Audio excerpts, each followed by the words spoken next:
हाय, नमस्कार, श्री स्वामी समर्थ आणि आजच्या नवीन ब्लॉगमध्ये माझ्या सर्व मैत्रिणींचं स्वागत आहे. तर आता पाठीमागचं बॅकग्राऊंड बघून तुम्हाला वाटत असेल की ही कुठे आहे. तर मी मुंबईला नाही आहे. मी अचानक माझं असं प्लॅनिंग झालं आणि मला आईबाबांनी वगैरे बोलवलं म्हणून मी आज चिपळूणला आलेली आहे. मी सकाळी शूट करणार होते पण माझ्या फोनची बॅटरी लो झालेली, त्यामुळे ती बॅटरी लो झाली. मग तो फोन पॉवर बँकला लावला. नंतर थोडा वेळ झोप लागली माझी, कारण मी सकाळी खूप लवकर उठलेले. त्यामुळे जनशताब्दीचं मला तिकीट तत्कालमध्ये काढूनसुद्धा माझं कन्फर्म झालेलं तिकीट आणि मग पटकन मी निघाले रात्री. एक तर माझ्या घराचं काम सांगितल्याप्रमाणे शेवटच्या टप्प्यात आलं आहे, पण ते अजून सगळं तसाच पसारा आहे. आता मी कशासाठी आले हे तुम्हाला थोड्या वेळाने समजेलच. थोड्या वेळाने असा योग आलेला आहे, तर म्हटलं चला जावावं, यावर्षी आता आलेला आहे असा योग. आणि दिलीप पण बोलले जा, म्हणून पटकन निघाले. त्यामुळे काहीच नाही, तयारी वगैरे अशी काहीच नाही केली मी. पटकन फक्त एक ड्रेस, एक साडी फक्त बॅगमध्ये टाकली आणि निघाले. आता बघूया, जाण्याचं तिकीट अजून माझं कन्फर्म झालेलं नाही आहे. तर आता ते कसं होतं ते दिलीप बघणारच आहेत. तर आता आलेली आहे मी इथं आईकडे. आणि आईकडे मी फारसं म्हणजे मला यायलाही मिळत नाही, खूप क्वचित म्हणजे असं मला यायला मिळतं. कारण आता सगळ्यांना माहिती आहे दोघी कॉलेजला आहेत, ट्युशन आहे शर्वरीचं, आणि त्यातून दिलीप खूप बिझी असतात, त्यामुळे मला यायला नाही भेटत. त्यामुळे मला आईकडे यायचं म्हटलं एवढा म्हणजे असं वाटतं मी कधी पोचते. आणि ही जी माझ्या भावाची लहान मुलं आहेत ती सुद्धा मला बघितल्यावर अशी धावत येतात ना. मी ऑटोमध्ये असेल ना तर त्या गेटमध्ये असे बघत असतात की कधी येते आतू, आणि अशी बघत येतात ना. खरंच म्हणजे हे सुख खूप खूप म्हणजे बोलण्यापलीकडं म्हणजे शब्दांपलीकडचं आहे माझ्यासाठी. कारण माझी बहिणी किंवा माझे भाचा भाची, आई बाबा भाऊ असे वाट बघत असतात. आणि मला पण मी 1-2 दिवसच राहते, फार नाही. कारण आता मला शर्वरी किती वेळा विचारते आई केव्हा येणार तू. येऊन 2 तास नाही झाले की सुरुवात, आई कधी येणार, आई कधी येणार. म्हटलं येणार आहे, मी लगेच येणार. म्हटलं मी तू फक्त ट्युशनला जा, मी येते म्हटलं कॉलेज सुरू व्हायच्या आधी, असं मी तिला सांगितलेलं आहे. तर आता मी कशासाठी आलेले. आणि मी असं नाही म्हणजे असा फावला वेळ मला नाहीच खरं तर मिळत. असं काही फंक्शन असेल आईच्या घरी वगैरे काही, तर मग बाबा म्हणजे अगदी आवर्जून म्हणजे येच तू, असं म्हणजे त्यांचा आग्रह असतो आईबाबांचा. आणि यावर्षी वहिनींचा पण आग्रह होता तुम्ही याच काही करून. तर त्यामुळे मी आले. तर बघूया.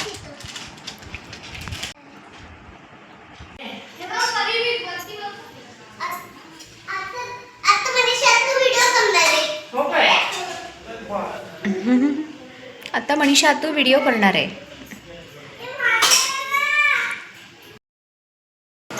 तर आता आम्ही तयार झालेलो आहोत. आणि एवढे तयार झालेलो आहोत कारण माझ्या आईच्या घरी दिंडी आलेली आहे, जी पंढरपूरला आता वारी जाणार आहे. ती गुहागर मार्गे चालत चालत इथे येते. आता आज आईच्या घरी माझ्या राहणार आहे हे लोक. तर जेवण वगैरे त्यांचं ते करतात वगैरे. छान दिंडी बाहेर आलेली आहे. तर दाखवते मी. इकडे माझी वहिनी पण साडी वगैरे नेसली आहे छान, अगदी तयार झाले. पण ती भाकरी करते आणि मी पण तयार झालेली आहे अशी. आणि आता बाहेर जाऊन आरती वगैरे होईल, ती सुरू होईल आता आरती. तर चला, ही बघा शुभ्रा. आणि हा आज प्रणव आमचा छान भजन बोलणार आहे किंवा काय बोलणार आहे, गाणं बोलणार आहे, अभंग बोलणार आहे आता दिंडीमध्ये. तर आपण बघूया. त्याचा आवाज खूप सुंदर आहे, वहिनींसारखा आवाज आहे त्याचा ॲक्च्युली. त्या पण छान भजन वगैरे उत्तम बोलतात. आता बोलतील त्यासुद्धा असं मला वाटतंय. तर आता बघूया. आणि प्रणवने पण तयारी केलेली आहे त्याच्या मम्मीसारखी. ठीक आहे, प्रणव घेऊन उभाच आहे. तिकडे आई, आता त्या तिकडे गेल्या, आता आई भाकरी घालते. दोघींचं चालू आहे आता भाकरी पण घालायचं. मध्येच हे पण, मध्ये शुभ्रामची उड्या मारते.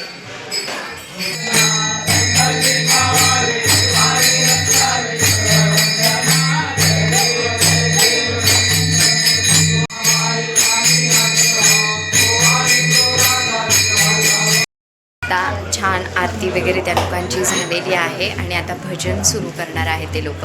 तर आणि नंतर आमचा प्रणवसुद्धा बोलणार आहे अभंग वगैरे. तर ते नक्की मी दाखवणार आहे. खूप छान वाटतं, प्रसन्न वाटतं आहे. पहिल्याच वर्षी मी आईकडे आलेले आहे हे अटेंड करायला, वेळात वेळ काढून अगदी. तर पण मला खूप भारी वाटतं आहे, खूप म्हणजे काहीतरी वेगळं असं. 1 दिवसाची सुट्टी पण फुल म्हणजे खूप छान वाटलं मला.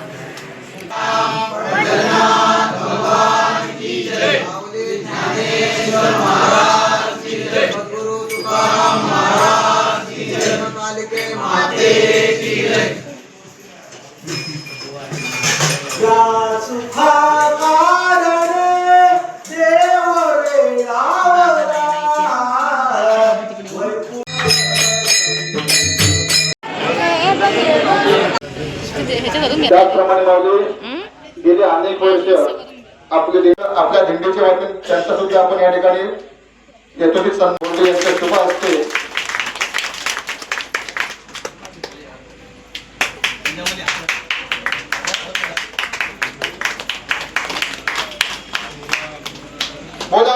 पुंडली श्री ज्ञानदेव तुकाराम पंढरीनाथ भगवान की जय. गुरु माऊली ज्ञाने.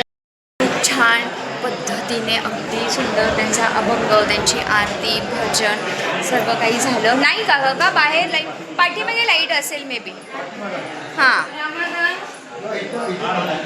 तर खूप छान पद्धतीने हे झालेलं आहे त्यांचं भजन, कीर्तन, आरती आणि एवढं भारी वाटतं ऐकायला ना. खरंच मी पहिल्यांदा अनुभव घेतला, पण खूप छान अनुभव, म्हणजे खूप सुंदर वाटलं म्हणजे मला ऐकताना त्यांचं भजन, कीर्तन. इवन माझ्या वहिनीने सुद्धा अभंग म्हटल्या.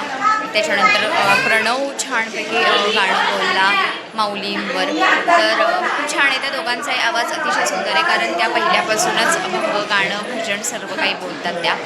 आणि त्याच्यामुळे कसं आईला एक ओढ आहे, त्याची ओढ सेम मुलांना पण आलेली आहे. माझ्या भावाला नाही, पण तिच्याकडून तिच्या मुलांना आलेली आहे ही हे एक आईचं म्हणतात ना बाळकडू, थोडक्यात तसं ते मुलांकडे आलेलं आहे. त्या दोन्ही मुलांकडे. शुभ्रा अजून लहान आहे, पण तरी पण तिच्या परीने जेवढं जमतं तेवढं ती पण छान बोलते, अतिशय छान म्हणजे गाणं वगैरे बोलते. पण प्रणव उत्तम आता बोलतो, गाणं वगैरे, अभंग, भजन जे काही असेल ते.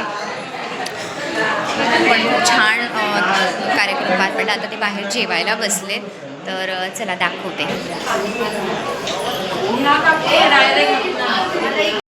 ताई आहेत ना सर्व, त्यांना असा राऊंड गोल करून छानपैकी नाचणार आहेत आणि मला बघायची उत्सुकता आहे. तर आता मी तुम्हालाही दाखवणार कशा नाचतात वगैरे त्या. तर चला.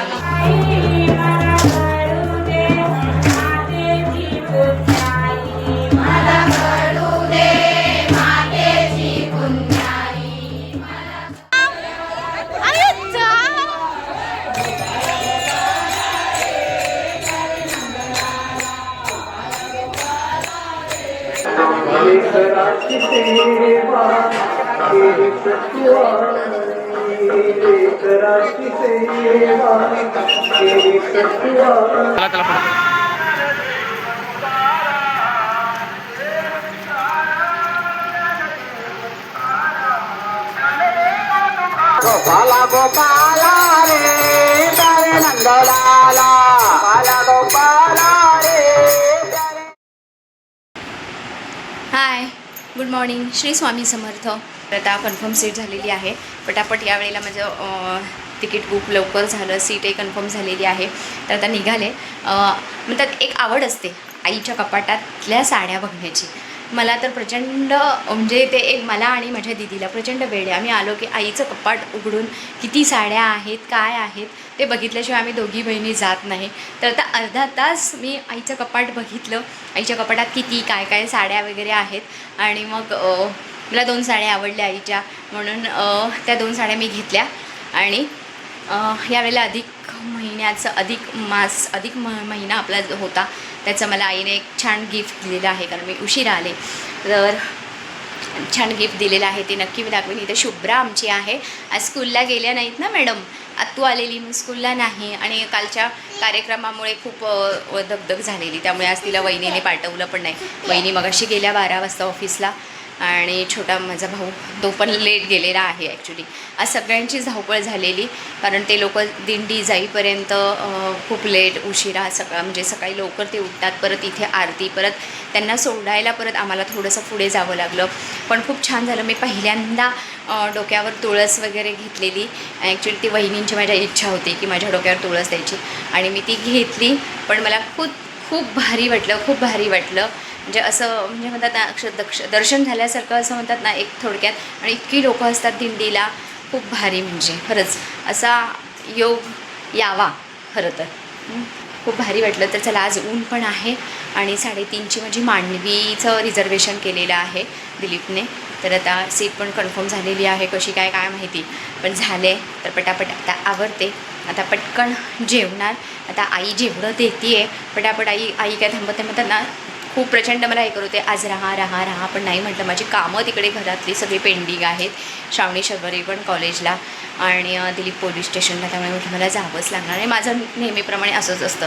त्यामुळे आईला, बाबांना किंवा सगळ्यांना वाटतं आता काय देऊ नये काय नको. ते आता ह्या पिशवीमध्ये ती सगळं भरती आहे. इकडे बॅग आहे, इकडे पिशवी म्हणजे आहे. आता ती काय काय देते आहे.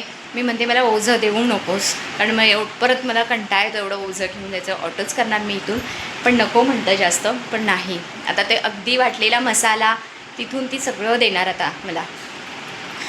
माहेरचं सुख हे काहीतरी वेगळं असतं आणि खरंच म्हणजे केव्हा एका दिवसासाठी आलो तरी त्याचं काहीतरी हे वेगळंच आहे खरं मोल. तर चला, आता पटापट आवरते आणि निघायची तयारी.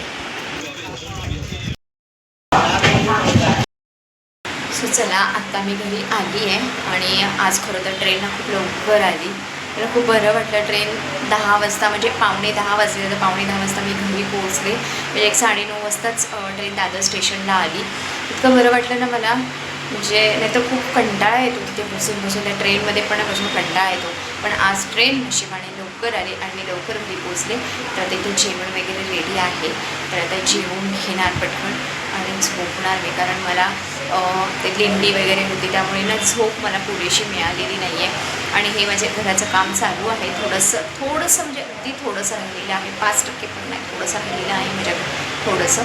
तर आणि खाली इकडे ॲक्च्युली मला किचन ट्रॉली वगैरे करायची, तर बघूया आता कसं काय मॅनेज होतं आहे सगळं त्या गोष्टी. पण करायचा विचार आहे आमचा. तर त्याला कितपत वेळ, परत मला तोडफोडचा कंटाळा आलेला. तोडफोड नको वाटते आता मला, कारण मी 1.5-2 महिने आता ना खरोखर खूप कंटाळले, त्यामुळे मला तोडफोड करायची नाही आहे. तर बघूया आता कितपत काय काय होतं आहे ते. तर चला, आजचा ब्लॉग मी आता इथेच एंड करते. आणि हो, दिंडीचा सोहळा जर आवडला असेल तर नक्की लाईक, शेअर आणि सबस्क्राईब करायला विसरू नका. भेटूया पुढच्या नवीन ब्लॉगमध्ये. तोपर्यंत बाय, गुड नाईट.